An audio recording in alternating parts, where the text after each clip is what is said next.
The Denver Broncos now shift their focus on the Philadelphia Eagles. What's the latest on the injury status of Broncos rookie cornerback Patrick Surtain? Also, Graham Glasgow, what is his timeline with a potential serious injury? Not to mention, it is your Broncos Mailbag questions. Sayre, Bedinger, myself, we break it down. We answer all of them on today's brand new episode, Locked on Broncos. You are Locked on Broncos, your daily Denver Broncos podcast. Part of the Locked on Podcast Network. Your team every day. What's up, Broncos Country? Welcome back into a brand new episode of Locked on Broncos, your daily Denver Broncos podcast here on the Locked on NFL Network, your team every day from the South Stands to the end zone. I'm your host, as always, Cody Roark, joined alongside my co-host, Sayre Bedinger. Both of us, we cover the Denver Broncos for the Locked on Network and 9 News. Make sure you follow and subscribe, free and available everywhere you get your podcast. Thank you for making Locked on Broncos your first listen of the day. And if you want to watch us, make sure you hit the subscribe button and turn on notifications on the Locked on Broncos YouTube channel for daily Denver Broncos news, content, analysis, and coverage of all things Orange and Blue. Sayre, look, Victory Monday was nice yesterday, but now the sobering reality of the injuries starting to pile up for the Denver Broncos, and now it's Philadelphia Eagles week, my friend. Great to talk with you once again here on Locked on Broncos. It is. I love it. Absolutely love it. Yeah, Victory Monday. It was satisfying. You know, it's everything that we hoped and dreamed it would be. And getting some respect from a lot of other people, not non-Broncos people. Really great to see. Really great to see some of the quotes coming out of Dallas just about being this was their worst X, Y, or Z. A lot of different things coming out about that. So I enjoyed rewatching the game, Cody. I'm still excited to watch the all 22 as we get ready to talk to Tim Jenkins about the QB play and the offensive play. But man, it was a good Victory Monday, and it's time now to shift our focus, as the Broncos are, getting to 6-4 this coming weekend. Yeah, and they have a really good opportunity to do that. Take it on a Philadelphia Eagles team that took the Los Angeles Chargers this past Sunday a little bit to the brink. The NFL season's been so weird, Sayre. It's the competitive balance. I don't think that it's just you have one elite team anymore. I think that it's so wide open right now across the NFL, which is good news, I think, for the Denver Broncos. And that'll be a big subject of what we talk about today. But let's talk about some Broncos news and notes here on the injury side of things. Graham Glasgow was carted off the field right before halftime in the Broncos' victory against the Dallas Cowboys on Sunday. He has a fractured ankle, and he tweeted out that he's going to be missing the rest of the season. Look, this is a big blow for a guy that, look, the Broncos invested a lot of money in free agency several years ago, and he's always been that kind of Iron Man initially. And then, he comes to Denver, and he deals with a couple injuries here and there, and obviously this is one that's just kind of that freak injury on the final play where Teddy Bridgewater just gets sacked by holding the ball too long, rolling out to his right. Not even sure what you want to do there. You could have just rolled out and just chucked it up, let the clock run out, but it just goes back to one of those plays. He got hurt. I know that there's Broncos fans that are saying, hey, they should have kicked the 68-yard field goal. Did we see Brendan McManus on Sunday, folks? He missed an extra point. He missed a 53-yard field goal. I would not have been comfortable with the Broncos at that point kicking a 68-yarder inside a dome. Just not working out for me there, Sayre. So obviously a big blow to the Broncos at the guard position. But I want to get your thoughts on this. Now you have a chance with Netane Muti coming back this week, and you also have Quinn Miner, who filled in for Glasgow and had a pretty good second half, according to Vic Fangio. What do the Broncos do here? I mean, this is a really interesting situation.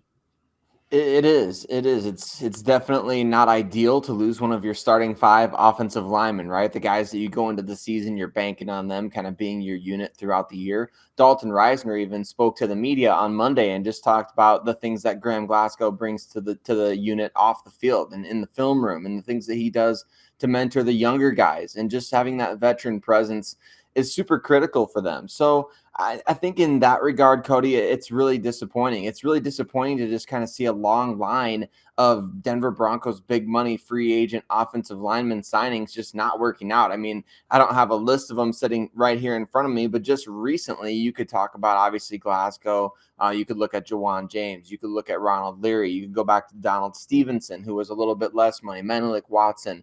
A lot of really bad offensive line signings. And I think Graham has been a pretty good signing for what he's contributed when he plays. But unfortunately, that injury bug, the Broncos just can't escape it. All those guys that I mentioned have struggled with injuries in addition to inconsistent play. So it's definitely going to be fun to see what they do to respond here down the stretch. Really going to be relying on the veteran presence of Mike Munchak as their coach to coach up one of these young guys to say, hey, we're kind of in contention again. We're back to a winning record at 5-4. You're going to have to step up and play a massive role down the stretch this season. And the AFC is wide open right now. I mean, I believe the Broncos and everybody else, I believe there's like 6 teams are really in the playoff hunt, really tied. I think there's a 5-way tie, if I'm not mistaken, for that 7th seed right now in the AFC if the playoffs were to start today. So it just goes to show you the parity in this league. I mean, it's very competitive all around the board for every team in the AFC, the NFC. This has been a really fun season, I think, from a football side of things, because the teams we think are elite all of a sudden lose a game. The teams that we don't expect to be good somehow win a game. That's why it's so crazy. But in terms of more injuries now on the offensive line, Bobby Massey is expected to be out the next couple of weeks, according to Broncos head coach Vic Fangio, who met with the media on Monday. Now this opens up another potential question too, right? If Garrett Bowles comes back this week, let's say that's the case, do you slide Calvin Anderson over to right tackle as a starter, or do you keep Cam Fleming there? Vic Fangio was kind of hesitant to answer that because obviously you don't want to give anything away this early on, but he did have a lot of praise for Calvin Anderson, said that he played a really, really good game, which you go back, you watch the film, absolutely. He was probably the brightest spot for the Broncos when we just talk about doing his job to a T. He and Justin Simmons, fantastic there. What do you do here if you're Vic Fangio, if you're Mike Munchak or Chris Cooper? I think you got to put Calvin Anderson at the right tackle spot, provided Garrett Bowles is healthy. And we've got this question, Cody, and we'll continue to probably have to bring this up, as it seems the Broncos can't escape a victory without major injury. But there could be some reshuffling, on the offensive line in a big way. To me, I would definitely insert Anderson into that slot. I think that's a no-brainer. If he's playing that well at left tackle, you've got to at least give it a shot on the right side. I know Cam Fleming, he played pretty decent in relief of Bobby Massey in that game on Sunday, but at the same time, you've got a player that Vic Fangio, I think he said after the game, he said something about, I've really got a soft spot for Calvin Anderson. And the proof is in the pudding. I mean, they developed this guy for 2 years before really giving him an opportunity in the 2020 season. Now here in 2021, injuries once again popping up. Calvin Anderson didn't quite win that starting right tackle job out of camp, but again, he was under consideration for the job. So people might want to think, well, that's a patchwork offensive line that's getting put together by the Broncos. I don't see it that way, Cody. I mentioned that in our post game. I don't see it that way. I think the Broncos have enough guys on their offensive line, maybe 7 or 8, if you want to get a little crazy, to say that they have 7 or 8 guys on the offensive line that they may have thought this guy could start for us at any point this season, including from day one. Yeah, well, it's good that the Broncos have invested heavily in depth, and I think depth has really carried them a little bit this season, thankfully, rightfully so. They've done a really good job in the scouting, the personnel department for that. One final injury update, too. Broncos cornerback Patrick Surtain, obviously the rookie, the electric rookie at the cornerback position. Just watching him again on Sunday, he was fantastic as well. I mean, I just can't say enough good things about Surtain, but he's expected to have a knee sprain, according to the MRI, first reported by our 9 News NFL insider, Mike Kliss here. Looking at that as well, not expected to be season ending, according to Vic Fangio, but it opens up the question, do they even risk playing him this week? I know that's going to be a question we answer in one of our mailbag questions coming up here in just a moment. Broncos Country, but some good news, not season ending here for Patrick Surtain, but Broncos Country coming up here in just a moment. Sarah and myself, we're going to answer some of your mailbag questions that you sent our way on today's episode of the show. We talk about the offensive line. We talk about what the Broncos need to do, whether or not the coaching staff maybe has turned things around, or can they turn things around? We embrace that all in just a moment. But before we do that, let me tell you about Built Bar, the sponsor of today's episode, Lockdown Broncos. You know it as well. Sarah and I have been preaching it left and right, that Built Bar is the best tasting protein bar that is out there on the market today. There are many other protein bars out there that say they have the best tasting protein bar, but when you try them, they don't taste very good. But when you try a Built Bar, ladies and gentlemen, it legitimately tastes like a candy bar with the 9 amazing flavors that they have, including the occasional limited time flavor, not to mention the puffs that they're introducing at Built.com. Built Bar offers the best protein bar out there on the market today from a taste standpoint and also from a health standpoint. They're the healthiest bars out there. 17 grams of protein, 130 calories, and only 4 grams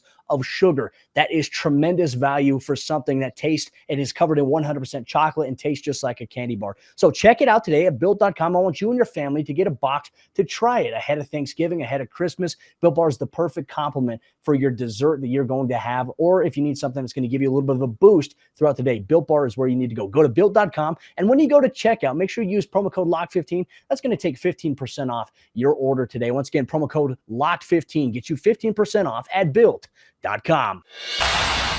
All right, Sarah, jumping to the second half action on today's episode, Locked On Broncos. Before we get into our mailbag, I just want to say thank you so much to Broncos Country for making Locked On Broncos your first listen every single day of the week. Here we cover you with Denver Broncos news, content, and analysis on the latest storylines. No hot take BS.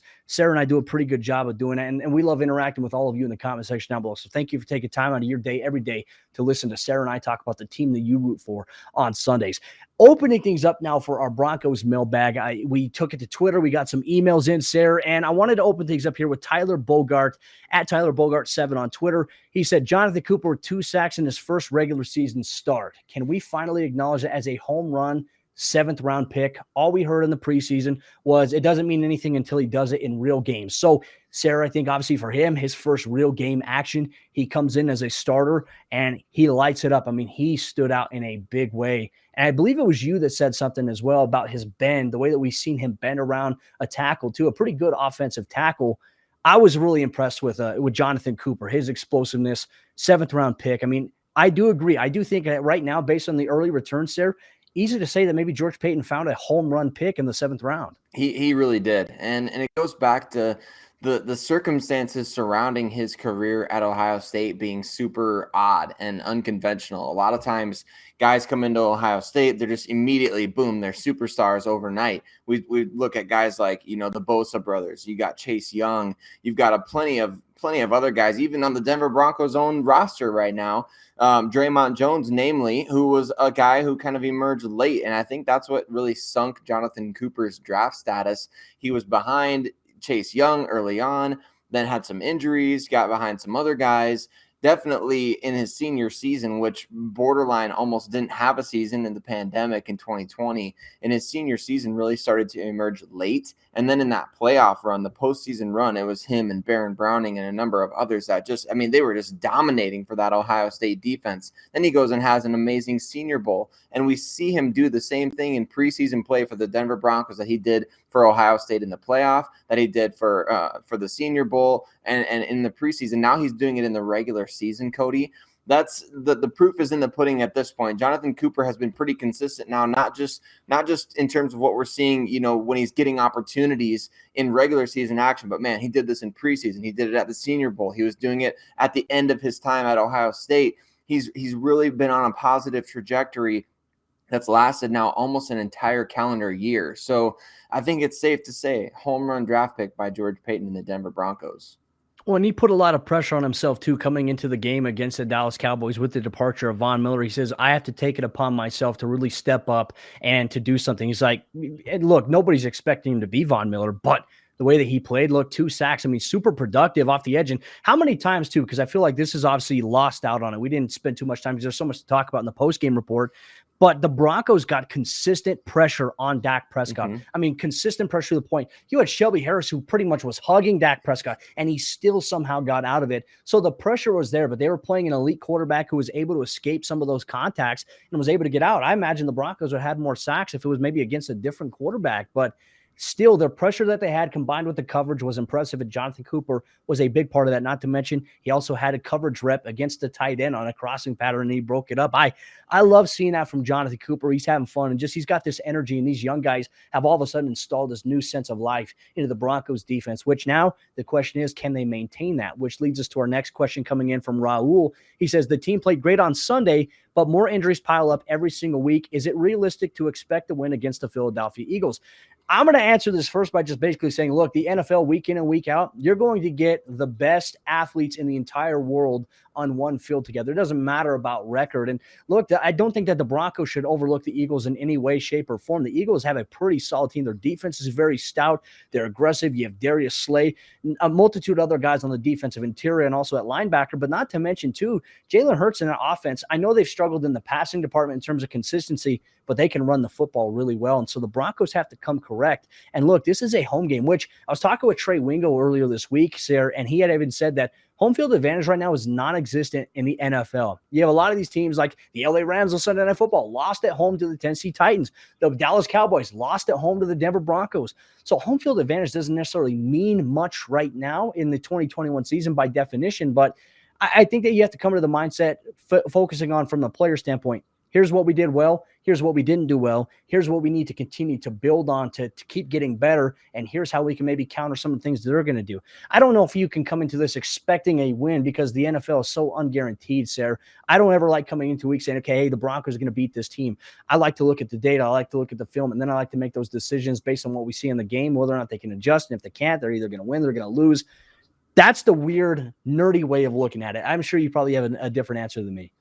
No, I think you're spot on. The proof is in the pudding with the Denver Broncos themselves. They're 3-2 on the road this season, 2-2 at home. So not a losing record at home by necessarily, but they've obviously played very well on the road, which, like you said, had been atypical of NFL teams in the past. And then really we saw a major shift with that in 2020 when there were no fans, really, or very minimal fans in the stands, right? So I think that for the Denver Broncos, their home field advantage and the advantage that they have in general is this. They really can't afford to take any team lightly. They don't have that. They don't have the talent level to be able to say, oh yeah, we're just so much better than this team. The Broncos have now seen what it looks like when they play together as a team. And they went out there, and I think that George Paton did a really good job acknowledging the war of attrition in the NFL with some of the acquisitions that he made. Well, recently via trade, right? With the Kenny Young pickup from the Rams, Stephen Weatherly from the Vikings.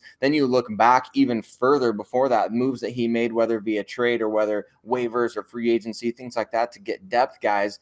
Those players are now playing pretty key roles for the Denver Broncos. Shamar Stephen obviously playing some, and guys like that on both sides of the ball, the additions that have been made. So that was acknowledged by George Paton, and I think that's exactly what you're going to start to see as the season progresses now. The teams that have been winning the war of attrition in terms of whether or not you can stay healthy or whether or not your general manager and scouting department are competent enough to put together a deep roster and deep stable of players. This is why I think we saw the Broncos be super stingy about Kyle Fuller in a trade. And of course, the Bryce Callahan injury kind of helped them make that decision to be stingy. But at the same time, Patrick Surtain, he goes down with a knee sprain. How many other teams in the NFL could lose one of their top players at the cornerback position and replace them with a guy who's been an all-pro within the last 4 years? Kyle Fuller obviously hasn't had the best season, but I think to answer that question in a long-winded way, the war of attrition for the Denver Broncos has been such that they've had a ton of injuries. At the same time, they have a lot of guys that have really been stepping up in the depth department. So, yes, I think you should expect to win. If you're an NFL team, you should expect to win every game. They expected to beat Dallas, and look what happened. I think it's the power of what you really believe about yourselves as a team, what you speak out loud as a team. The attitude that you have as a team is reflected on Sunday. So if the Broncos just rest on their laurels, they're going to get beat at home by the Eagles. But if they come out, I mean, you hate to say, can you trade Von Miller again and get this team fired up? But if they come out fired up again against Philadelphia, they're going to get another win. Yeah, and it's going to set them up because then you have the bye week. You're going to get some guys back, and you open up a second half of the season with, I think, a fairly favorable schedule too. So it opens up the opportunity. It opens up the question about how the Broncos can maybe make a push for the postseason. Broncos Country, it's one of the mailbag questions we're going to answer coming up here in just a moment. But before we do that, Broncos Country, I'm going to tell you about the Get Upside app, the sponsor of today's episode, Lockdown Broncos. And are you tired of paying full price at the gas pump? Well, the Get Upside app affords you the luxury not to have to do that ever again, because every time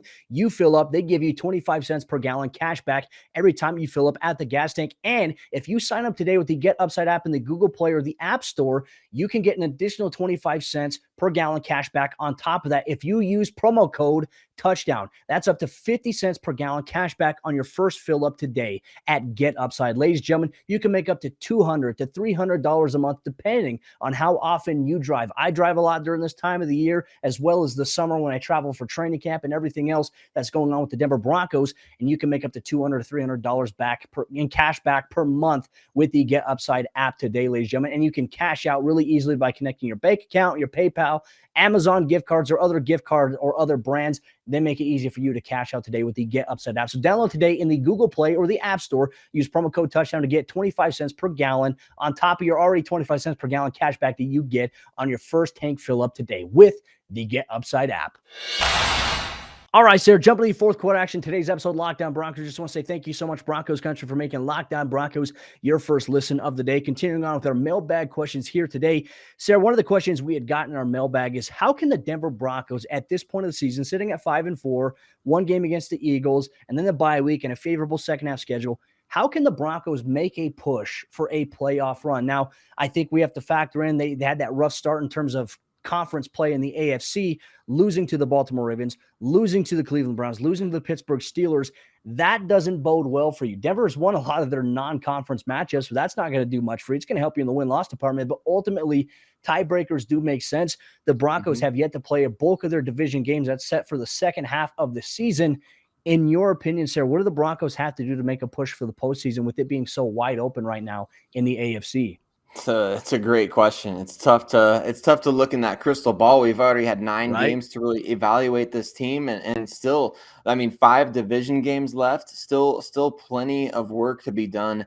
It's exciting, though, to still be talking about it, right? And I think what the Broncos have to do, number one, we talked in the previous segment, Cody, about the war of attrition. You got to find a way to stay healthy. I mean, on one level or another, it requires some luck. As we saw in 2015, the Broncos got healthy at the right time, with Brock Osweiler being really good, or at least solid, in Peyton Manning's absence. Then Peyton Manning comes in at just the right time to secure that number 1 seed. The defense is mostly healthy going into the playoffs, with DeMarcus Ware kind of in and out that year with injuries. So like we have precedents for what it looks like to be a bit lucky in the health department. So if you're going to make a playoff run in the NFL, I don't care what team you are, unless you're a team that has an MVP caliber quarterback, you need to get a little lucky in the health department. And fortunately for the Broncos, you're getting Bradley Chubb back in the near future, and other guys potentially coming back healthy as well. So that part is exciting, and I think that gives the Broncos a good chance. You got to take care of biz against the Eagles this week too. I mean, you got to get to 6-4.